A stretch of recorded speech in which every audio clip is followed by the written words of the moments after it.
రామదాసు గారు భద్రాచల దేవాలయాన్ని నిర్మించాడు. ఆలయ శిఖరం మీద సుదర్శన చక్రం పెట్టవలసి వస్తే ఎందరో స్వర్ణకారుల్ని పిలిపించాడు, లోహకారుల్ని పిలిపించాడు, తయారు చేయించాడు. ఏ చక్రం పైన పెట్టినా, ఏ ముహూర్తంలో పెట్టినా నిలబడేది కాదు. ఆయన బాధపడి, అయ్యో పైన చక్రం నిలబట్టలేదు ఎలా?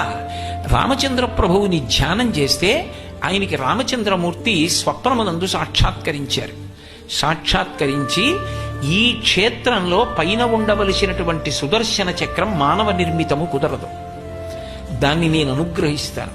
రేపటి రోజున నువ్వు గోదావరిలో దిగి 2 చేతులు చాపు, అలల పడవ మీద నీకు సుదర్శన చక్రం అందుతుంది, దాన్ని ప్రతిష్ఠ చెయ్యి, గోదావరి మాత బహూకరిస్తుంది అన్నాడు. ఆయన మరునాడు స్నానం చేసి గోదావరి నదిలో నిలబడి 2 చేతులు చాపి రామచంద్రమూర్తిని ప్రార్థన చేశారు. నీటి మీద తేలుతూ వచ్చింది సుదర్శన చక్రం. అదే ఇప్పటికీ భద్రాచల దేవాలయం శిఖరం.